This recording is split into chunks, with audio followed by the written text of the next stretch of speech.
Mereka memutuskan untuk langsung turun ke kota malam itu juga. Mobil bak terbuka yang mereka sewa berguncang-guncang di jalanan berliku. Udara dingin menampar wajah, tapi tidak bisa mengusir pikiran Firman dari jam itu. Tiba-tiba, ia merasa kantong jaketnya lebih berat.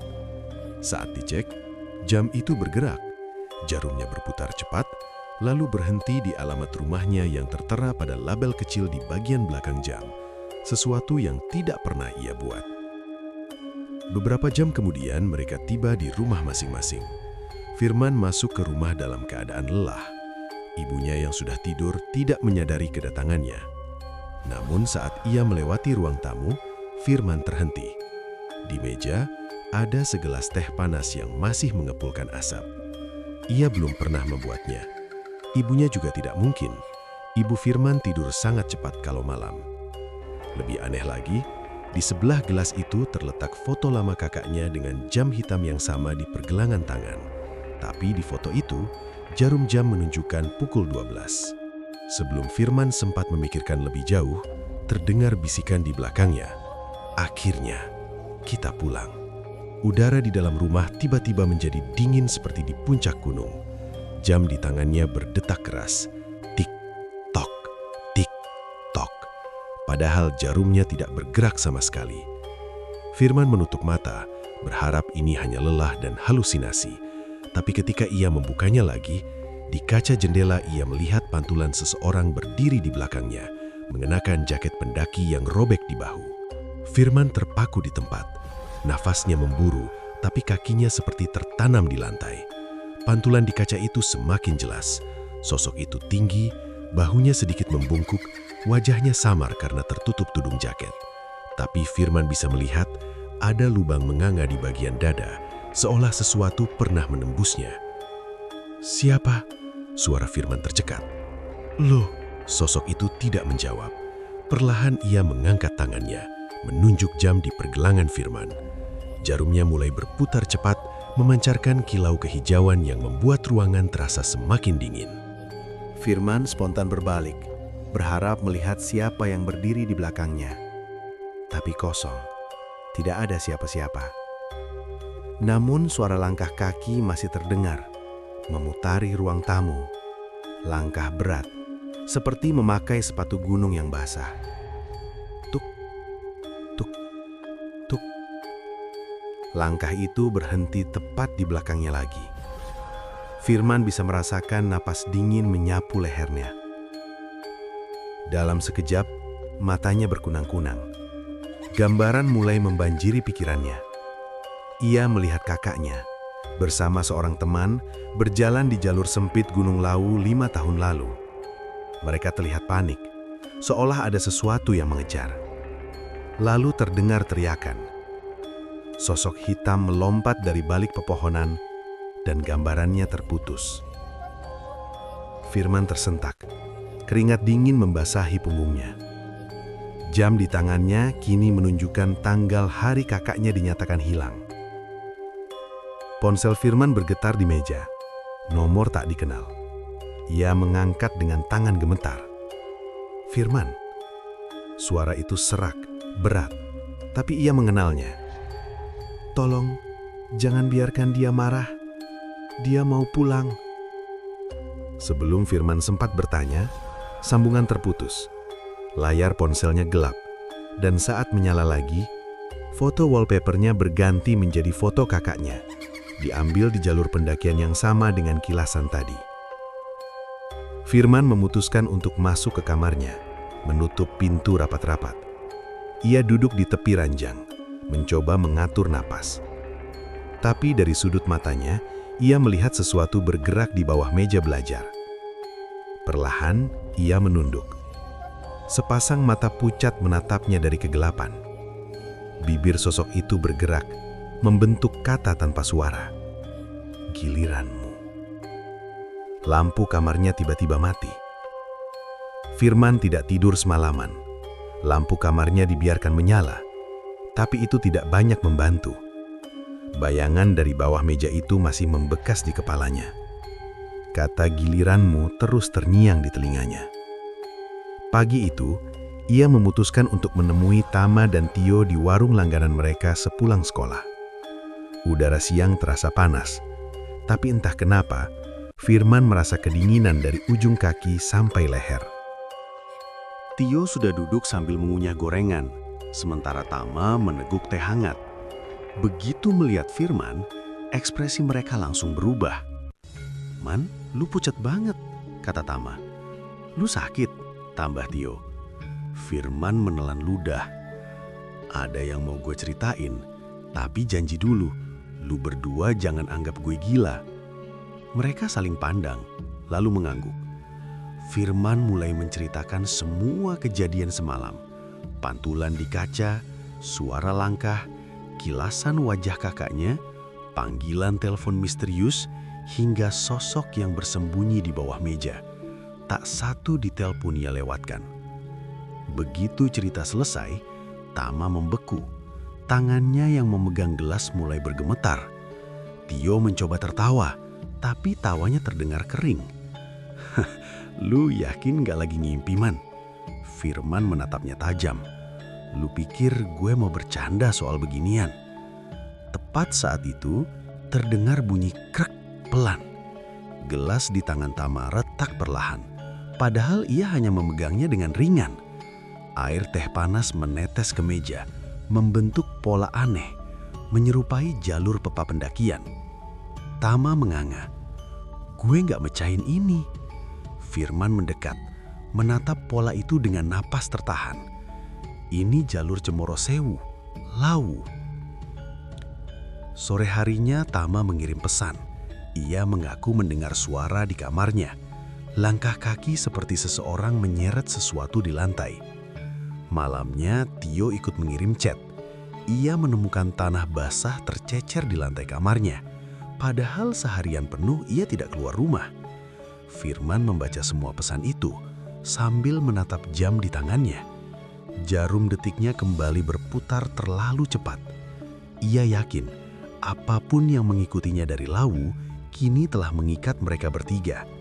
Dan jika mereka tidak mengembalikan sesuatu yang terbawa, entah apa itu, gangguan ini hanya akan semakin parah. "Kita harus balik ke Lawu," kata Firman. Suaranya nyaris berbisik. "Kalau enggak, kita bertiga bakal hilang kayak yang lain." Pagi itu langit tertutup awan kelabu. Udara dingin menusuk, seolah mengingatkan bahwa gunung selalu punya caranya sendiri untuk memberi peringatan. Firman, Tama, dan Tio berdiri di depan terminal kecil, membawa tas carrier yang kini terasa jauh lebih berat. Bukan hanya karena peralatan, tetapi juga karena beban perasaan yang tak terucap. Bis menuju Karanganyar melaju pelan. Getaran mesinnya membuat suasana di dalam terasa sunyi dan menekan. Tio, yang biasanya cerewet, hanya menatap kosong keluar jendela.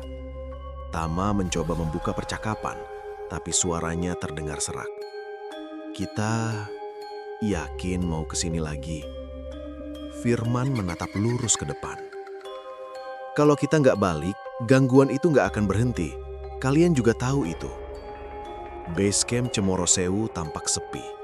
Hanya ada satu pendaki yang duduk di pojokan, mengenakan jaket lusuh dan topi usang yang menutupi sebagian wajahnya. Tatapannya kosong.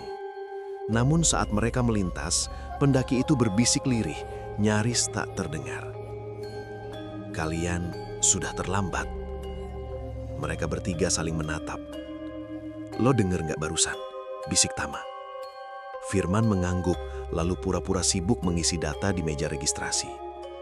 Langkah awal pendakian terasa berat. Jalur bebatuan Lawu yang licin seolah menolak mereka untuk naik.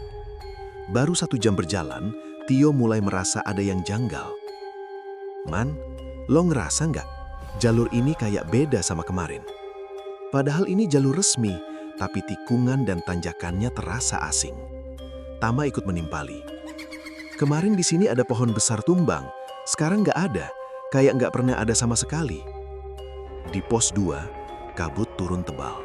Dari kejauhan, mereka melihat siluet seseorang berdiri membelakangi mereka. Firman mempercepat langkah. "Permisi, Mas." Orang itu menoleh perlahan. Wajahnya pucat, mata cekung, bibirnya kering dan retak. Firman langsung mengenalinya. Suaranya tercekat. "Itu temennya kakak gue." Pendaki itu tersenyum samar, tapi tatapannya tajam menusuk. "Kamu nyari dia kan?